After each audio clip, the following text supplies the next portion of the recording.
Hello friends, मेरे YouTube channel पर आपका फिर से स्वागत है। आज की वीडियो में हम डिस्कस करेंगे कि केंद्रीय विद्यालय में लोकल ट्रांसफ़र के लिए कैसे अप्लाई करें। तो इसके लिए आपको स्कूल जाना होगा। स्कूल जाने के बाद आपको लोकल ट्रांसफ़र फॉर्म वहाँ से लेना होगा। तो लोकल ट्रांसफ़र के फॉर्म साल में एक बार अप्रैल के महीने में मिलते हैं। आप अप्लाई एक बार कर सकते हैं in the month of April, जब सेशन स्टार्ट होता है। तो अप्रैल के महीने में आप अपने स्कूल जाएंगे, वहाँ से ये परफॉर्मा लेंगे। इस परफॉर्मा के 2 पेज होते हैं, परफॉर्मा 1A और इसी के बैक साइड पर दूसरा फॉर्म होता है परफॉर्मा 1B।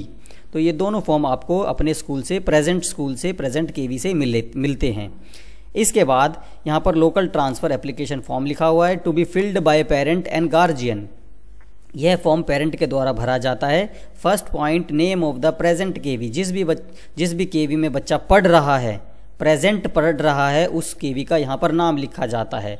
और उस केवी में वो किस शिफ्ट में बच्चा पढ़ता है, उस शिफ्ट का नाम बताया जाता है। फर्स्ट शिफ्ट में पढ़ता है या सेकंड शिफ्ट में पढ़ता है।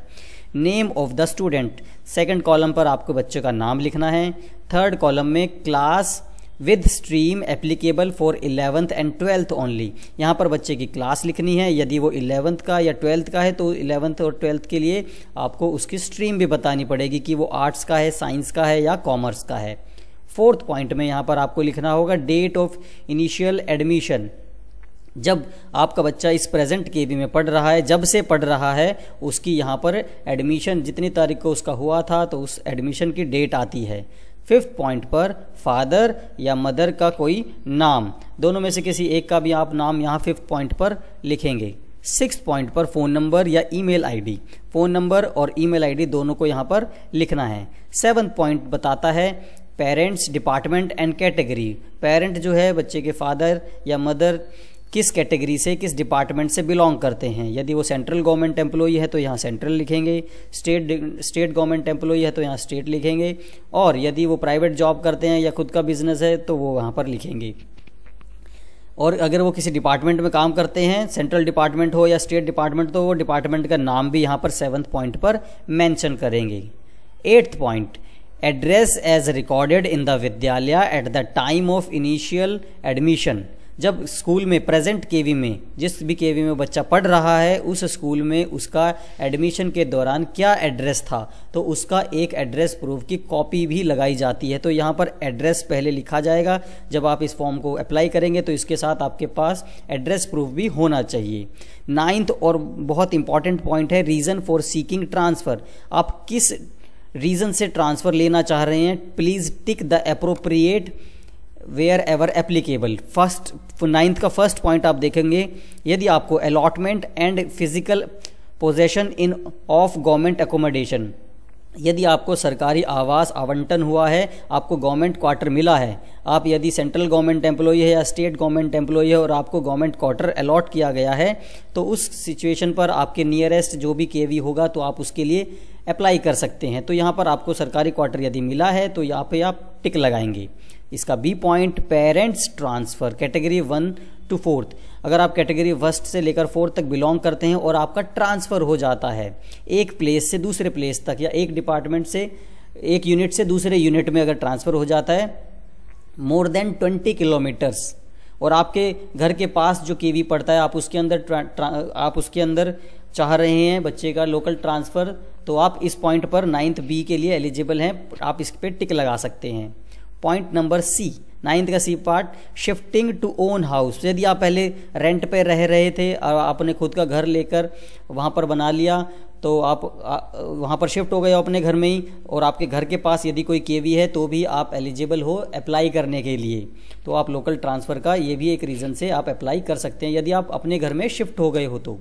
D point, sibling case. Sibling case क्या होता है, यदि आपका एक बच्चा आपके घर वाले केवी में है और दूसरा बच्चा आपका घर से किसी दूर वाले केवी में है, तो सिबलिंग केस में आप दोनों बच्चों को एक केवी में लाने के लिए अप्लाई कर सकते हैं।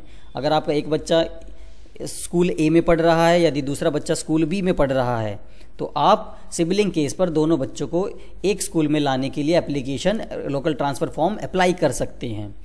ई पॉइंट, यदि आप सीरियस मेडिकल केस है बच्चे के साथ कोई भी, तो उस केस पर उसका कोई इलाज चल रहा है या मेडिकल ट्रीटमेंट कुछ चल रही है और घर के पास घर के पास केवी पढ़ रहा है कोई सा, तो आपके उस हॉस्पिटल के पास यदि कोई केवी पढ़ रहा है, वहाँ पर आप ट्रांसफ़र लेना चाह रहे हैं, बच्चे का लोकल ट्रांसफ़र करवाना चाह रहे हैं, यदि मेडिकल केस है तो भी आप अप्लाई कर सकते हैं। इफ़ एनी अदर रीज़न, यदि कोई इसके अलावा यदि कोई रीज़न बचता है तो आप इस पर टिक लगाएंगे 9th के F पॉइंट पर। याद रखें 9th का F पॉइंट आपके पास स्ट्रॉन्ग रीज़न होना चाहिए, लोकल ट्रांसफ़र आप क्यों चाह रहे हैं। यदि नहीं है कोई लोकल ट्रांसफ़र का स्ट्रॉन्ग रीज़न तो आपकी एप्लीकेशन रिजेक्ट भी की जा सकती है।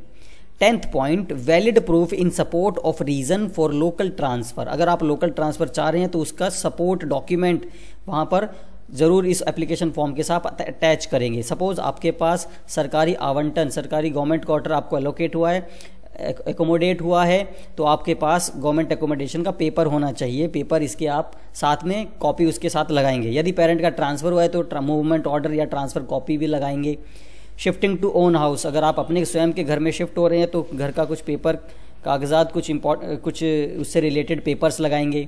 सिबलिंग केस, अगर कोई सिबलिंग केस है तो सिबलिंग केस के अंदर दोनों बच्चों के आई कार्ड्स और स्कूल के डिटेल्स भी इसके साथ अटैच करेंगे। फ़ीस रसीद हो गई, जैसे बच्चे की मार्कशीट हो गई, तो ये सब डॉक्यूमेंट्स है। यहाँ पर सीरियस मेडिकल केस के साथ में क्या होगा, वहाँ पर जिस हॉस्पिटल में या जहाँ पर भी उसका इलाज चल रहा है तो उससे रिलेटेड, उस बीमारी से रिलेटेड आप पेपर भी यहाँ पर अटैच करेंगे। लास्ट में, certified that above information is correct to the best of my knowledge and if at any stage the information submitted is found to be correct, wrong और incorrect, I shall forfeit my claim for local transfer of my ward. अगर मेरे पास मैंने जो ऊपर भी information यदि गलत दी है तो मेरा एप्लीकेशन फॉर्म भी जो है अगर गलत पाया गया तो रिजेक्ट कर दिया जाए। तो यहाँ पर आपको डिक्लेरेशन भी देनी होती है। इसके नीचे आप देखेंगे आपका यहाँ पर साइन होगा, पेरेंट जो भी होंगे अप्लाई जो कर रहे हैं, यहाँ पर पेरेंट का साइन विद डेट। इसके बाद आप अपने प्रेजेंट स्कूल में सबमिट करा देंगे इस एप्लीकेशन को। वहाँ से आपके क्लास टीचर जो होंगे उसको वेरीफाई करेंगे कि आपने जो डिटेल ऊपर मेंशन करी है वो करेक्ट है या नहीं है। फिर यहाँ पर आपके क्लास टीचर साइन और डेट, नेम अपना डाल के आगे नीचे सर्टिफाइड, इसके बाद नीचे प्रिंसिपल इसको सर्टिफाई करता है प्रेजेंट केवी के कि हाँ ये बच्चा मेरे स्कूल का है, मेरे विद्यालय का है, जिसकी ये डिटेल ऊपर जो लिखी हुई है पेरेंट के द्वारा बिल्कुल ठीक है। तो ये एप्लीकेशन यहाँ पर फिल होने के बाद इसके पार्ट बी पर हम चलते हैं, परफॉर्मा 1B। ये आपका जो आप नया स्कूल में, जिस स्कूल में आपको ट्रांसफ़र चाहिए, ये वो वाला स्कूल भरता है। तो इसमें सबसे ऊपर देखेंगे to be filled by KV where transfer is sought. जिस केवी में आपको ट्रांसफ़र चाहिए तो वो वाला केवी इस फॉर्म को भरता है। कौन से परफॉर्मा को? परफॉर्मा 1B को। सबसे ऊपर name of KV where transfer is sought, जिस भी केवी में आपको ट्रांसफ़र चाहिए तो यहाँ पर उस केवी का नाम आता है। इसके नीचे to be filled by admission incharge, नीचे जो भी एक टेबल बना हुआ है ये एडमिशन इंचार्ज, जिस स्कूल में आपको एडमिशन चाहिए वो एडमिशन इंचार्ज इसको फिल करता है। यहाँ पर देखेंगे बच्चे का नाम, जो प्रीवियस स्कूल में जिस केवी में वो पढ़ रहा है उसमें बच्चे किस केवी में वो पढ़ रहा है उसमें उसका नाम आएगा केवी का, और विद शिफ्ट, किस शिफ्ट में वो पढ़ रहा है। यदि आपका बच्चा सेकंड शिफ्ट में पढ़ रहा है तो यहाँ पर सेकंड शिफ्ट नंबर 2 के अंदर number of sections, total class strength और एवरेज एनरोलमेंट, तो यहाँ पर एनरोलमेंट लिखी जाती है। तो यहाँ पर एनरोलमेंट लिखी जाती है कि किस शिफ्ट में कौन से बच्चे की कितनी एनरोलमेंट पोजीशन है। मान लीजिए आपका बच्चा क्लास 8th में था, ऊपर मैं स्क्रॉल करता हूँ, मान लीजिए आपका बच्चा स्कूल A में था, प्रेजेंट केवी का नाम है केंद्रीय विद्यालय A, shift number B, second shift में था। तो नीचे जब आएंगे हम परफॉर्मा B पर तो उसकी एनरोलमेंट शिफ्ट 2 में ही जाएगी। तो मतलब अगर बच्चा आपका शिफ्ट 2 में है तो उसका लोकल ट्रांसफ़र भी शिफ्ट 2 के लिए ही एलिजिबल होगा। ये नहीं कि आप शिफ्ट 2 से शिफ्ट 1 में बच्चे को ट्रांसफ़र करवाना चाहते हैं, ये कोई रीज़न नहीं होगा। लोकल ट्रांसफ़र सिर्फ जिस शिफ्ट में बच्चा पहले पढ़ता था उसी शिफ्ट में दूसरे स्कूल में लोकल ट्रांसफ़र के लिए एलिजिबल रहता है। तो इसके अंदर यहाँ पर एनरोलमेंट लिखी जाती है कि हमारे स्कूल में कितनी एनरोलमेंट है। ये जो बच्चा हमारे स्कूल में आना चाह रहा है प्रीवियस स्कूल से, हमारे करंट स्कूल में इसकी एनरोलमेंट इतनी है, यहाँ पर टेबल के अंदर वो फिल कर देगा। इसके बाद उस स्कूल का एडमिशन इंचार्ज यहाँ पर साइन करता है। इसके नीचे आप देखेंगे in case of transfer is short on sibling case, यदि सिबलिंग केस के बिहाफ पर पेरेंट बच्चे को ट्रांसफ़र करवाना चाहता है तो यहाँ पर name and admission number of brother और सिस्टर, जो भी उसका भाई बहन स्कूल में नए वाले स्कूल में पढ़ रहा है तो उस वाले की डिटेल्स, यहाँ पर बच्चे का नाम, भाई बहन में से कोई भी यदि पढ़ रहा है उसका नाम और एडमिशन नंबर।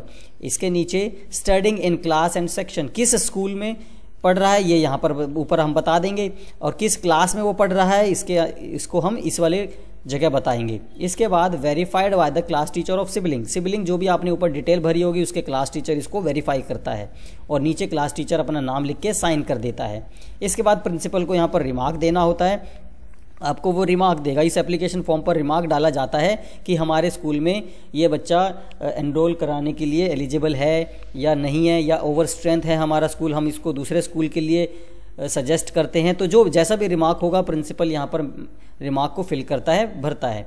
इसके बाद प्रिंसिपल अपना यहाँ पर साइन के साथ सील लगाकर रीजनल ऑफिस में भेज देता है। वहाँ रीजनल ऑफिस में इन एप्लीकेशंस फॉर्म को देखा जाता है और उस बिहाफ पर जिनके स्ट्रॉन्ग केसेस होते हैं और कोई डॉक्यूमेंट नहीं होता और यदि एनरोलमेंट रहती है तो उनके जो भी बच्चे के लोकल ट्रांसफ़र के लिए जो एलिजिबल हो जाते हैं उन सभी बच्चों की लिस्ट केंद्रीय विद्यालय रीजनल ऑफिस की वेबसाइट पर इशू कर दी जाती है। तो पेरेंट वहाँ पर जाके रीजनल ऑफिस की वेबसाइट पर जाके अपने बच्चे का नाम वहाँ पर देख सकेंगे। तो लोकल ट्रांसफ़र का जैसे मैंने बताया साल में एक ही बार होते हैं। अप्रैल के महीने में जब सेशन स्टार्ट होता है तो सेशन स्टार्ट होते ही जो पहला वीक आता है अप्रैल का, तो आप उसके अप्रैल के फर्स्ट वीक में लोकल ट्रांसफ़र के लिए आप स्कूल में अप्रोच कर सकते हैं कि मुझे लोकल ट्रांसफ़र का फॉर्म चाहिए ताकि मैं अप्लाई कर सकूं अपने बच्चे का। और इस प्रोसेस को होने में कम से कम आपको 20 से 25 दिन भी लग सकते हैं। लिस्ट को जो है पब्लिश होने पर वेबसाइट पर, तो आपको थोड़ा जो है संयम धैर्य बनाए रखना है ताकि, और जो शॉर्ट लिस्टेड हो जाते हैं जिनके अप्रूव्ड हो जाते हैं वो वेबसाइट से देख सकते हैं। तो आपको स्कूल में अप्लाई करने के बाद रेगुलरली वेबसाइट्स को देखना होता है। अगर आप वेबसाइट या नहीं देख पा रहे समय से तो आप स्कूल में नोटिस बोर्ड होता है, जैसे ये लिस्ट पब्लिश हो जाती है स्कूल अपने नोटिस बोर्ड पर भी एलिजिबल अप्रूव्ड बच्चों की लिस्ट पेस्ट कर देते हैं, अपने नोटिस बोर्ड पर लगा देते हैं। तो ये थी लोकल ट्रांसफ़र से रिलेटेड सारी जानकारी। अगर आपको वीडियो पसंद आई हो तो वीडियो को लाइक कर देना, और आपने मेरे चैनल को अगर सब्सक्राइब नहीं किया हो तो जल्दी से सब्सक्राइब कर लो ताकि आने वाली वीडियो एडमिशन से रिलेटेड आप तक पहुंच सके। Thank you.